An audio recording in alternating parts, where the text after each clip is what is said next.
Ustedes saben que hace ya un par de décadas se dio un fenómeno curioso y a la vez peligroso con elefantes.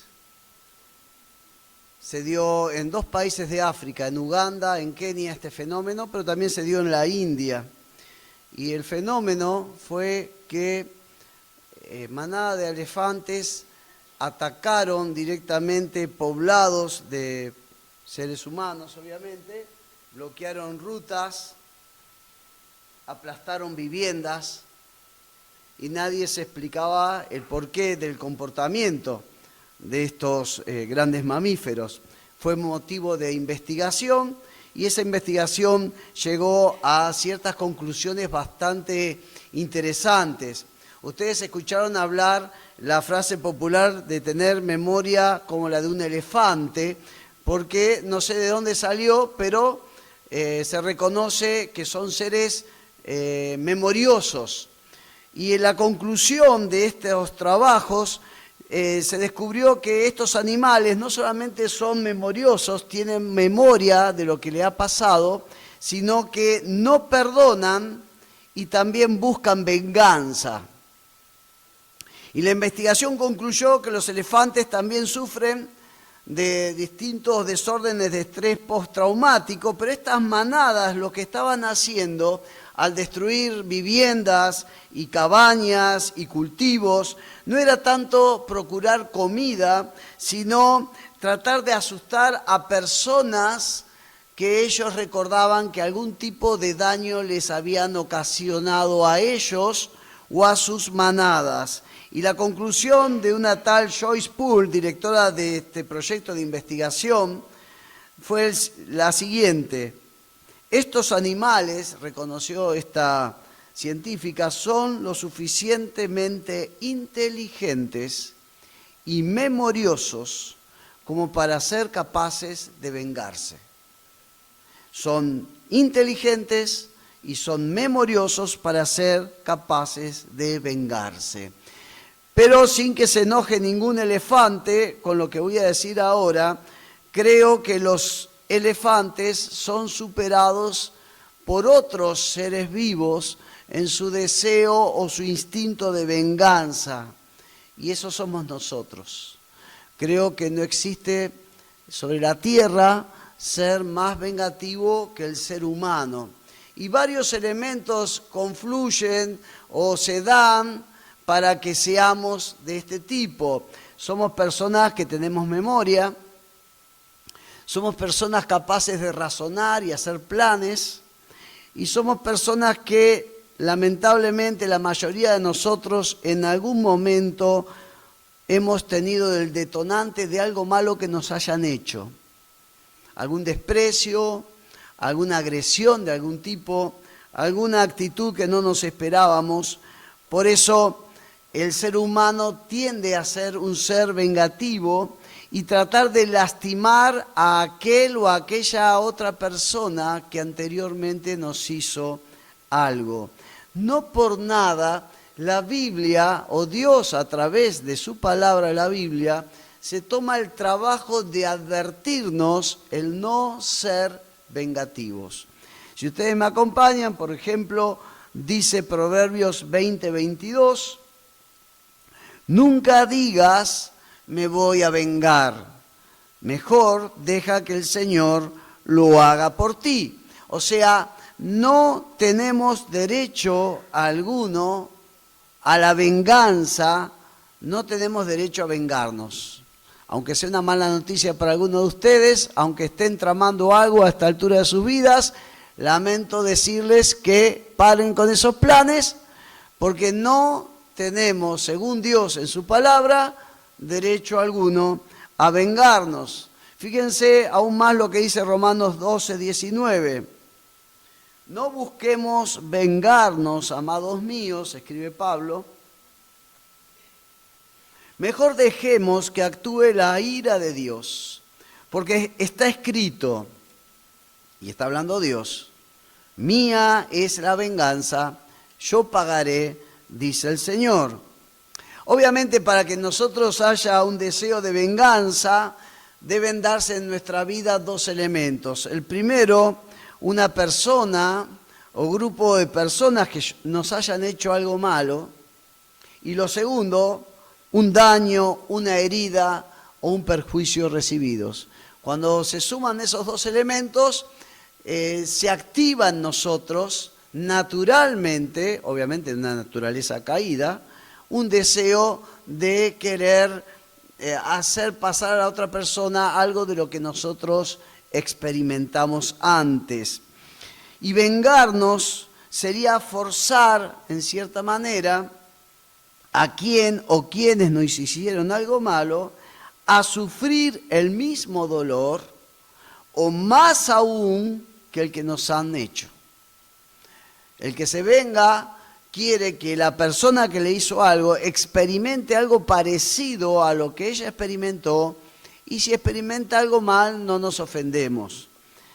Pero lo importante es que Dios no se queda solamente en la prohibición de que no podemos iniciar ningún plan de venganza personal, sino que por medio de su palabra nos ofrece un camino alternativo frente a la triste y dura realidad de una ofensa o herida recibidas.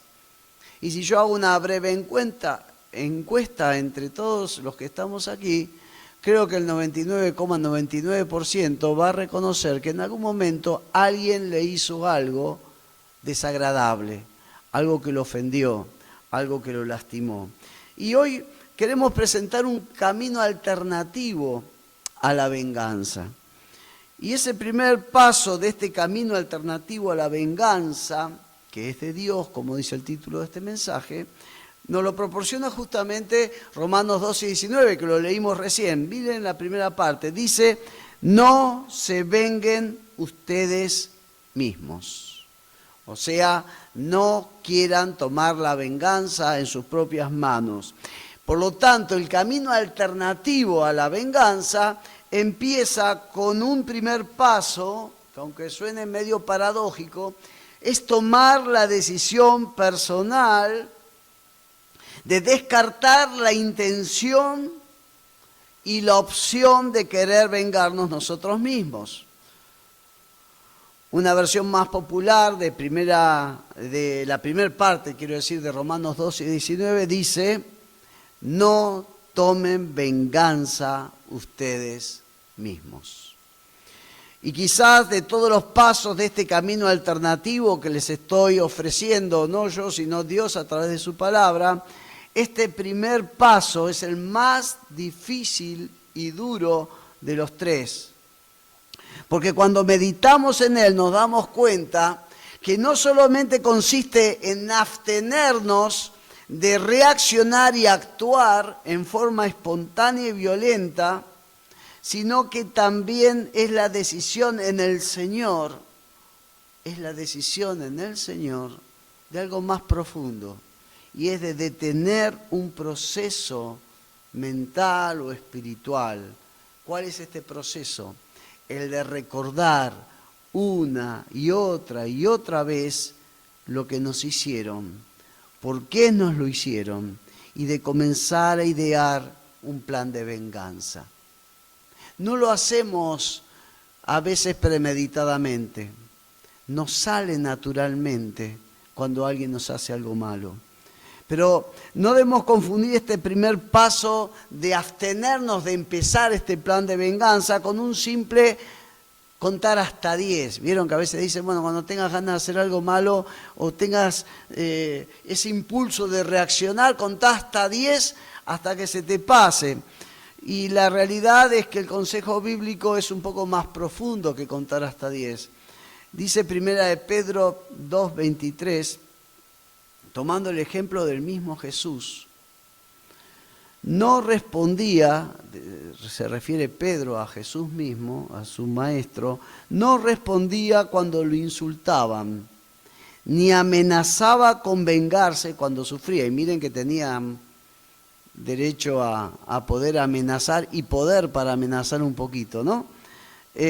Dejaba, dice Pedro refiriéndose a Jesús, su causa en manos de Dios, quien siempre juzga con justicia. Ahora, ¿de qué manera uno responde como Jesús frente a la agresión, ni insultando, ni amenazando, aun cuando estamos sufriendo, sino dejando en manos de Dios esto? Y no hay otra manera que a través de la oración. Por lo tanto, frente a las agresiones o heridas sufridas, hermanos, el primer gran consejo, y ya archiconocido, pero pocas veces practicado, es doblar nuestras rodillas y orar presentándole nuestro corazón al Señor y lo que nos han hecho. Ese es el primer paso, desistir del plan de venganza. El segundo, contenida la furia inicial, gracias al amor y al poder de Dios en respuesta a la oración. Si bien el segundo paso no lo provee, este pasaje de Romanos 12 que leímos recién, el testimonio bíblico nos obliga a agregarlo a este segundo paso y está en 2 Corintios, capítulo 2. 2 Corintios, capítulo 2, versículos 10 y 11. 2 Corintios 2, versículos 10 y 11. Dice Pablo: al que ustedes perdonan, yo también, porque también yo lo que he perdonado, si algo he perdonado, por ustedes lo he hecho en presencia de Cristo. ¿Para qué? Para que Satanás no saque ventaja alguna sobre nosotros, pues no ignoramos sus maquinaciones, sus estratagemas, dice otra versión. Y este segundo paso en este camino alternativo a la venganza es la decisión de perdonar al que nos ha hecho algo y hacerlo en el nombre y la presencia de Jesucristo. ¿Por qué perdonamos en el nombre de Jesús? Cuando perdonamos en el nombre de Jesús, lo que estamos reconociendo es que en nosotros no está la capacidad o el poder de perdonar realmente, sino es a través del amor y el perdón de Jesús. Comparando el segundo paso de este camino alternativo a la venganza con el primero, en el primero habíamos tomado la decisión de no dar el primer paso en el sendero de la venganza. En este segundo paso ya estamos optando frente a la herida sufrida de dar un paso contrariamente en el sendero del perdón. Desechamos la venganza, pero no nos quedamos con decir: mira, está bien, no te hago nada, perdete, no te quiero ver, no te voy a hacer nada malo, pero ya está. Sino que no es solamente no hacer algo malo, sino es practicar el perdón en el nombre de Jesús. Tercer paso, Romanos 12, 19, pero la segunda parte. Sino dejar lugar a la ira de Dios, porque escrito está: mía es la venganza, yo pagaré, dice el Señor. Entonces, aquel que desechó la venganza, aquel que, segundo paso, puso en práctica el perdón en el nombre de Jesús, en la presencia de Jesucristo, ahora da el tercer paso, que es dejar actuar a la ira de Dios en la situación o circunstancia en la que hemos sufrido. Dejar actuar a la ira de Dios en la situación o circunstancia que hemos sufrido. Pero solo es posible darlo si hemos dado primeramente el primer paso. Ahora, antes que nadie se empiece a relamer con este tercer paso, imaginando, no sé, fuego del cielo cayendo sobre la cabeza de la persona, entonces que la ira de Dios lo parte al medio, o hace algo que solo el poder de Dios puede hacer contra alguien, debemos dejar en claro qué hablamos cuando hablamos de la ira de Dios. Y hay dos rasgos de la ira de Dios que vamos a dejar en claro, porque es lo que vamos a hacer en oración, actuar en esta situación.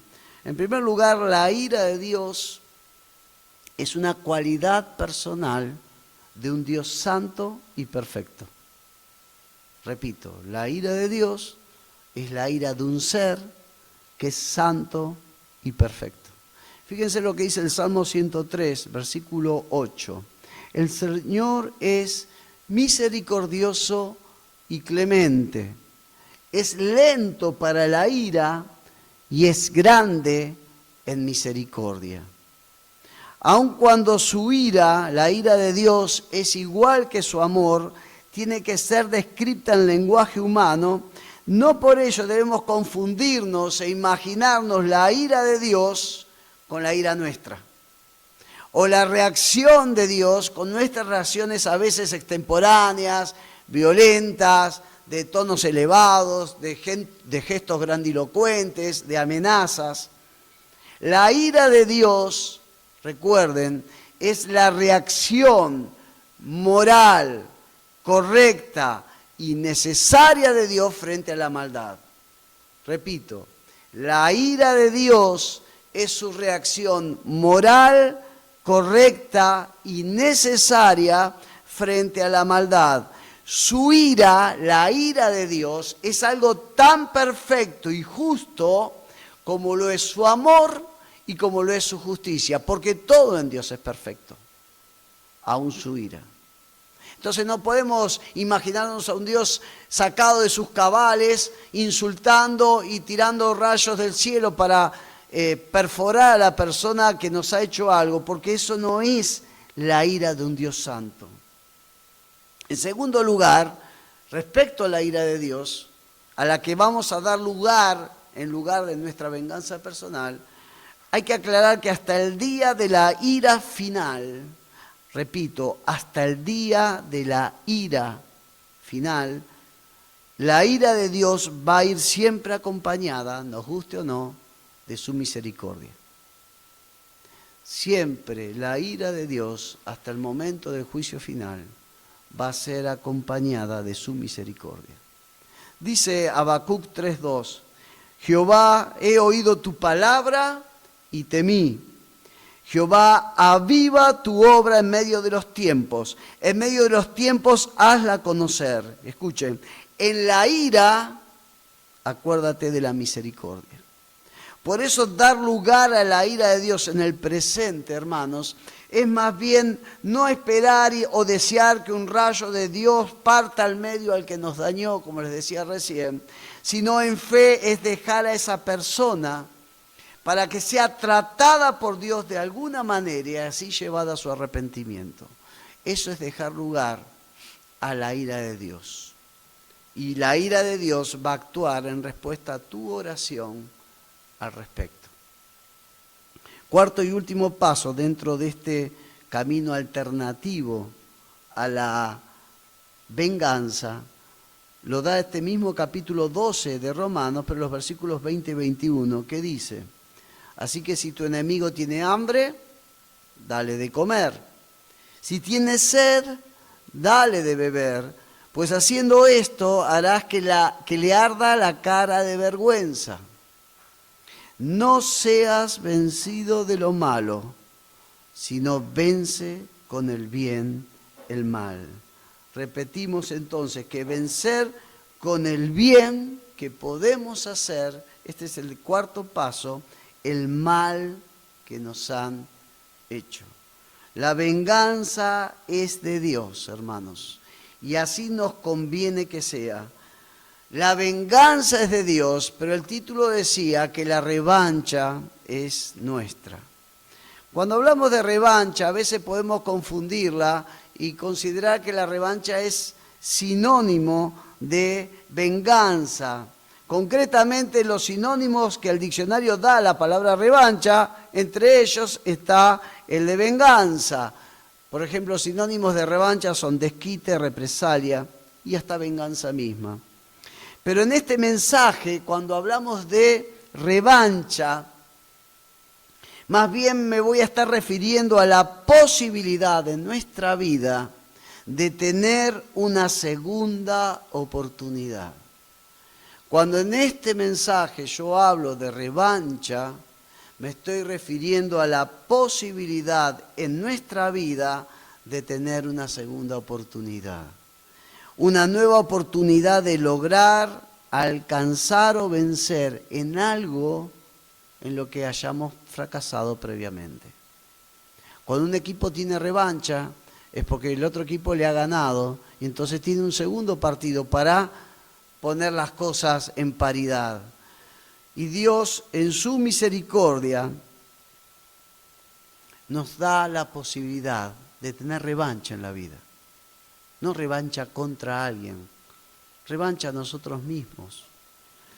Una diferencia fundamental entre venganza y revancha es que para que haya un deseo de venganza, sí o sí debe haber existido alguien o varios que nos han lastimado. Mientras que en una revancha nuestra rival no es un ser humano, sino es una situación, una circunstancia o aún Satanás mismo. Dicho en otras palabras, en una venganza hay un rival humano al que queremos destruir. En una revancha más bien hay un campo de batalla en el que hemos sido derrotados previamente. Por eso repetimos desde un comienzo, no tenemos derecho a la venganza. La venganza es propiedad privada de Dios. Pero sí tenemos derecho a una revancha. Y para poder acceder a una revancha, nos guste o no, debemos haber sufrido o vivido un fracaso, una derrota en algún área o aspecto de nuestra vida. Lo más importante o hermoso de una revancha que Dios te permita tener en tu vida es justamente la posibilidad de aprovecharla. Eso es tener victoria en un campo de batalla donde antes hemos fracasado. Y como Dios no solo quiere que tengas revancha en tu vida, sino que triunfes en esa revancha, nos deja en su palabra una serie de consejos para tener una revancha, como podemos llamar, victoriosa. Y si ustedes me acompañan, simplemente vamos a pasar por Josué 1 para ver cómo Josué pudo hacer que el fracaso de haber entrado antes, 40 años atrás, en la tierra prometida, junto con Caleb, pueda revertirse en la revancha que Dios le concedió nuevamente al enfrentar el río Jordán. Ustedes conocen la historia de los 2 espías que fueron enviados a la tierra prometida.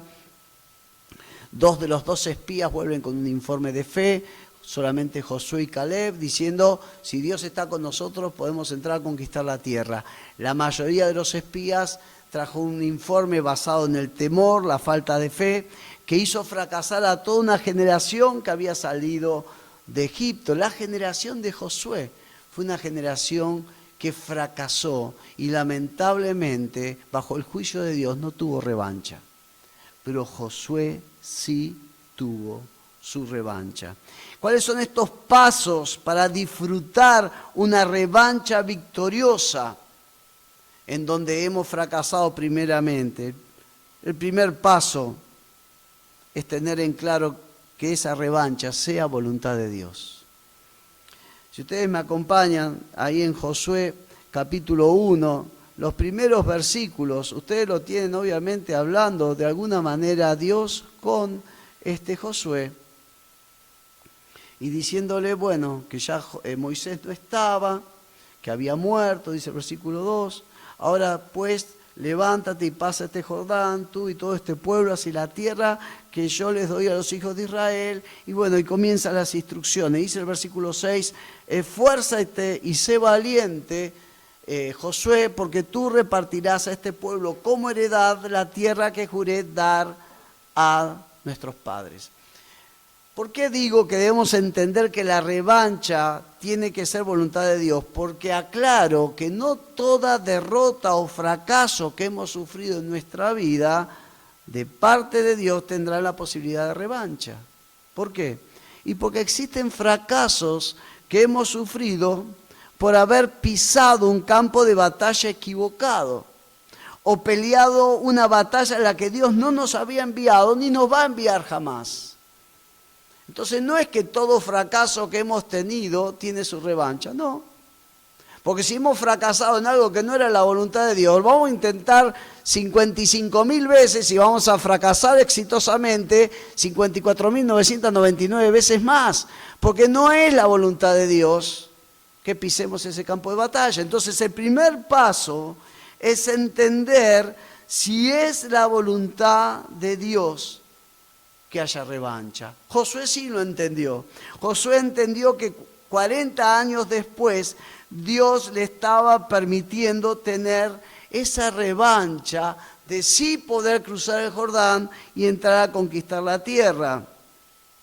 Pero también así como hay deseos de Dios de revancha, vamos a ver otros ejemplos en la misma historia bíblica de Dios advirtiéndole a su pueblo: no vayan de vuelta porque van a fracasar de vuelta.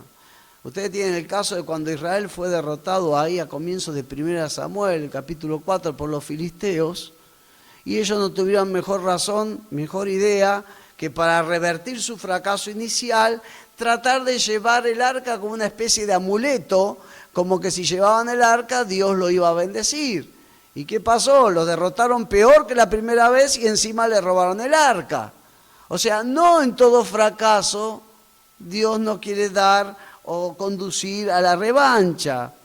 Por eso lo primero que debemos saber es si en donde hemos fracasado Dios quiere que volvamos a intentar y tener revancha. Y eso Dios nos lo tiene que revelar en nuestra intimidad con Él. Primer paso, saber si lo que estoy volviendo a intentar es la voluntad de Dios. El segundo paso es evaluar y corregir las causas del fracaso. Si bien el texto bíblico no lo declara en forma explícita, tenemos por lo menos dos evidencias de que Josué supo corregir errores cometidos en ese primer intento de entrar a conquistar la tierra. Fíjense lo que dice Josué capítulo 1, versículos 10 y 11. Dice la palabra de Dios: entonces Josué dio esta orden a los oficiales del pueblo: y por el campamento y dad esta orden al pueblo: preparaos comida, porque dentro de 3 días pasarán el Jordán para entrar y poseer la tierra que Jehová su Dios les da en posesión. Y el capítulo 2, el versículo 1 dice: Josué, hijo de Nun, envió desde Sittim 2 espías secretamente y les dijo: vayan y exploren la tierra y Jericó. Y como ya me habrán escuchado decir, lo vuelvo a decir, acá sí el orden de los factores altera el producto, y el orden de las órdenes de Josué sí fue completamente distinto al orden de las órdenes de Moisés 40 años antes. Porque 40 años antes, Josué primero mandó a los espías antes de intentar cruzar el Jordán. Acá Josué da un mensaje distinto. El Jordán lo vamos a cruzar. Vamos a ver cómo lo cruzamos, por dónde empezamos a atacar, pero los espías no van a venir a decirnos si vamos a cruzar o no el Jordán. Nos van a informar de la tierra. Pero fíjense el informe igual que trajeron estos espías. Pero sepan una cosa, les dijo Josué: en 3 días, sea que sea el informe que traen estos muchachos, nosotros igual estamos cruzando el Jordán. O sea, no esperó un informe para avanzar o no avanzar, sino entendió que era la voluntad de Dios avanzar y el orden fue distinto. Preparámonos para el cruce, después mandamos los espías. La otra evidencia, en el versículo 1 del capítulo 2, dice que Josué envió en secreto a 2 espías del campamento israelita que estaban en la arboleda de acacias y les dio la siguiente instrucción. Escuchen la instrucción de Josué: exploren bien la tierra que está al otro lado del río Jordán, especialmente, y yo subrayaría esto de la orden de Josué, especialmente alrededor de la ciudad de Jericó. Si ustedes comparan esta orden de Josué con la orden de Moisés en Números 13, 17 y 18 y el versículo 25, se van a dar cuenta que no los mandó a inspeccionar toda la tierra. Los mandó a inspeccionar mayormente Jericó. No se preocupó de toda la tierra prometida, sino del próximo paso que era Jericó. Y creo que esto fue una demostración de fe por parte de Josué. Usando términos más bíblicos, Josué no se afanó por toda la tierra a conquistar, sino solo de Jericó. Y creo que esto es importante, hermanos, para entender que cuando Dios nos dice algo, tenemos que preocuparnos mayormente del próximo paso y no de todo el plan hasta el final de los tiempos. Josué dijo, vamos a enfocarnos en Jericó. Ahora el turno es Jericó. Vamos a tener informe de Jericó. El resto de la tierra Dios nos va a guiar.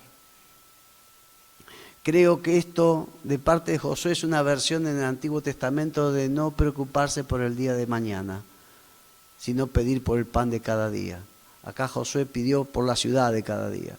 La próxima ciudad era Jericó. Y dice Josué capítulo 4, versículos 13 y 14, lo siguiente.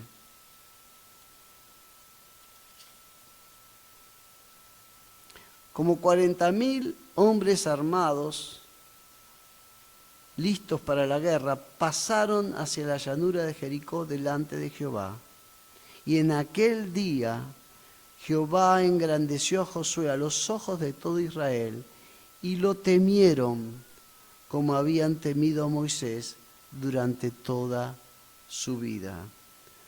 En tercer lugar, debemos tener en claro, hermanos, que la revancha que Dios permita tener en la vida no es un fin en sí mismo, sino solo un medio para alcanzar el propósito de Dios para nuestras vidas. ¿Por qué lo digo? Porque el cruce del Jordán no era un fin en sí mismo. Si no hubieran cruzado el Jordán, dijeron, qué bueno, pudimos cruzar. Bueno, volvemos ahora al desierto y nos quedamos más tranquilos del otro lado. No, cruzar el Jordán, la revancha de poder cruzar el Jordán y tomar Jericó, era el inicio de la conquista de la tierra.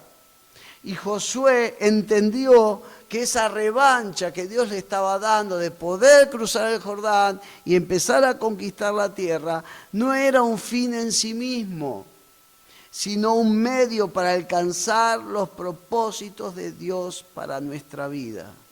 Hermanos, nuestras revanchas, si es que Dios las permite, no son para un disfrute personal y egoísta, sino para ser disfrutadas y celebradas por todo el pueblo de Dios.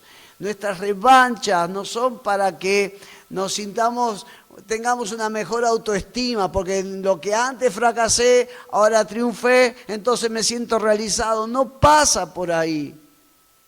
Las revanchas que Dios nos permite en la vida son medios para que lleve adelante Dios sus propósitos eternos para nuestras vidas, para bendecir al pueblo de Dios. La revancha de Josué fue la revancha del pueblo de Dios. La victoria de Josué fue la victoria de toda una generación del pueblo de Dios.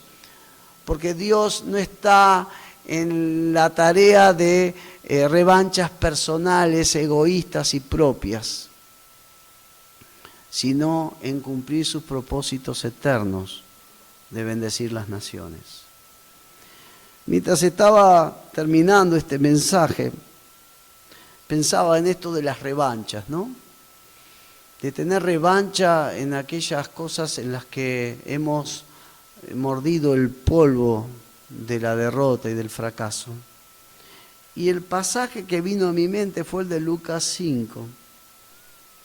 Y en Lucas 5 ustedes conocen el famoso pasaje en el que Jesús se acerca al mar de Galilea, ve a algunos que están pescando, le pide si le prestan alguna barca para sentarse desde la barca y enseñar a la multitud.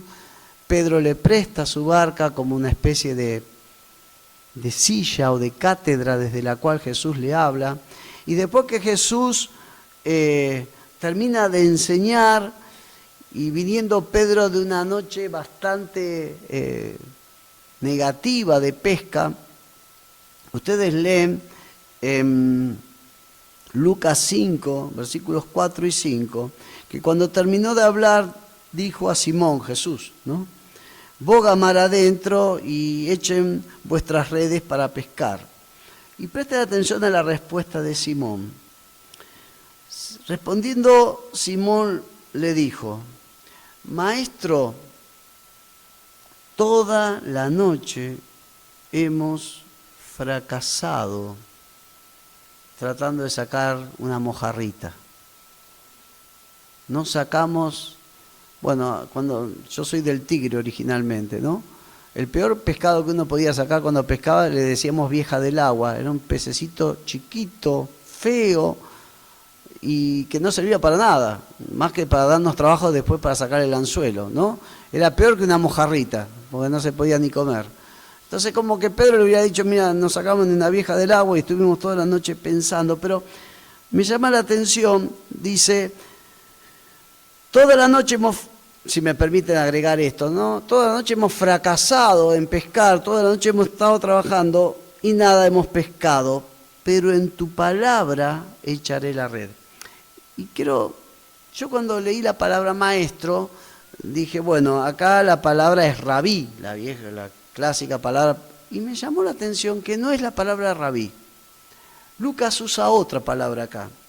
Y una palabra que si bien tiene el sentido de maestro, su sentido mayor es jefe, comandante o supervisor.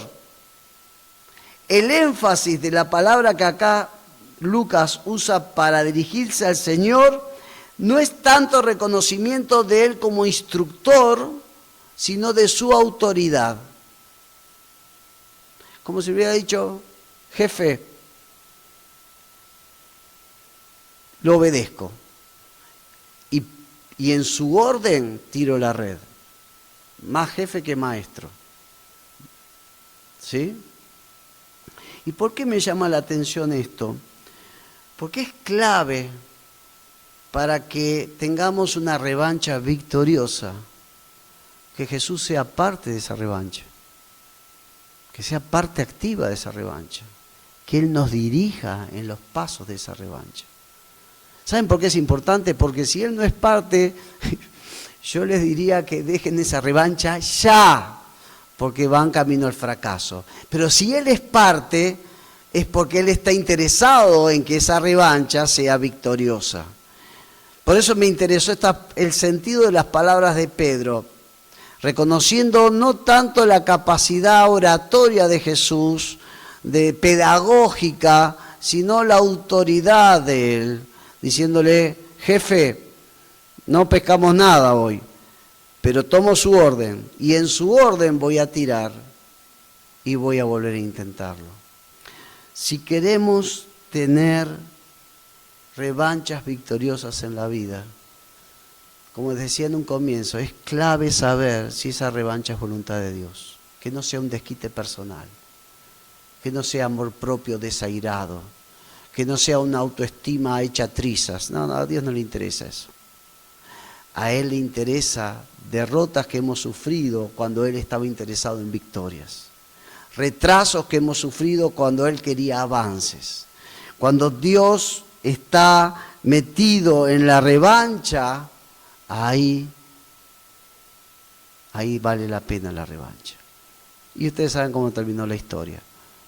Fracasamos toda la noche, tiramos la red y sacó una pesca maravillosa.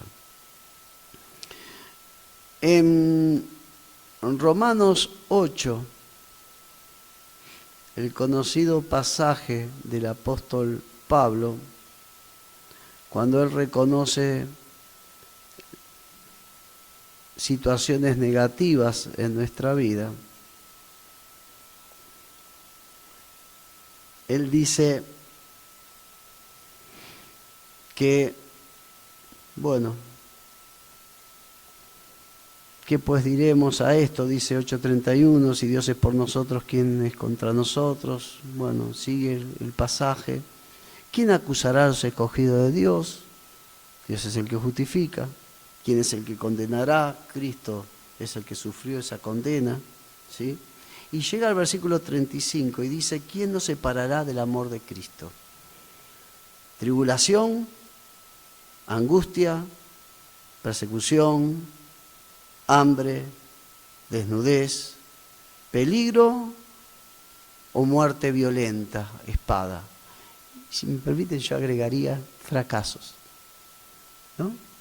Porque detrás de muchas de estas situaciones puede haber también un fracaso. Por eso puede haber angustia, por eso puede haber hambre, por eso puede haber desnudez.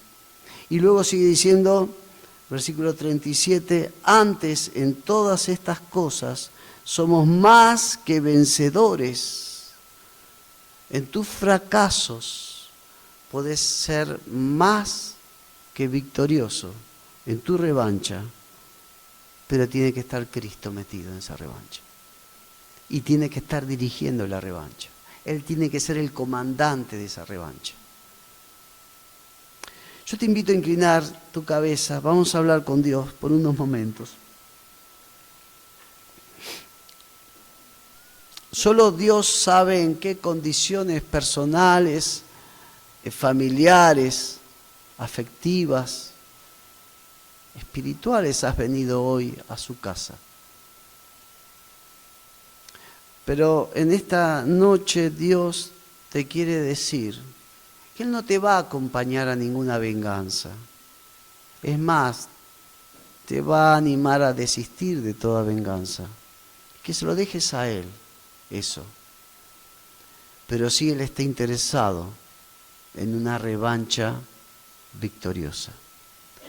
Y mi pregunta, mientras vos estás ahí con tu cabeza inclinada y tus ojos cerrados buscándolo al Señor, ¿en qué área de tu vida has fracasado y necesitas revancha? Yo no lo sé, el Señor sí lo sabe y vos también lo sabés. El Señor te dice en esta noche que si es algo en relación con su reino, con su plan para tu vida, Él quiere ser ese comandante de la revancha, quien dirija esa revancha, quien te lleve a una victoria indiscutible en donde antes fracasaste. ¿Lo crees? Yo creo que Dios quiere una vida abundante para nosotros. Y creo que Él ha diseñado obras desde la eternidad para nosotros. Y así como muchas veces fracasamos, Dios quiere revertir esos fracasos. Si es que esa victoria en un fracaso anterior va a implicar bendición para tu vida, avance del reino de Dios y bendición para los que están alrededor tuyo. Padre, en el nombre de Jesús, volvemos a reconocer de que la venganza es tuya. Reconocemos y recordamos ese pasaje en el que tú has dejado en claro, mía es la venganza. Y por eso ahora en el nombre de Jesús queremos renunciar a toda actitud, a todo sentimiento, a todo plan de querer tomar por manos propias y querer hacer pagar a los que nos han hecho algo malo. Señor, los entregamos a tu acción, los bendecimos a esas personas. Tú las conoces por nombre y apellido. Pero Señor, tú sabes también dónde hemos fracasado. Y te pedimos perdón por aquellos fracasos en los que fracasamos porque no teníamos que haber estado en ese lugar, en ese campo de batalla. Y por eso fracasamos. Pero Señor, en el nombre de Jesús, trae a nuestra mente esos otros fracasos en los que tú sí quieres ser parte de nuestra revancha. Y Señor, ahora te damos lugar a ti para que te señorees nuevamente en nuestra vida y nos dirijas y nos conduzcas a victoria en donde hemos sido derrotados. Para que tu nombre sea reconocido para que tu reino sea establecido, para que tu bendición alcance a los que están alrededor nuestro. En el nombre de Jesús. Amén.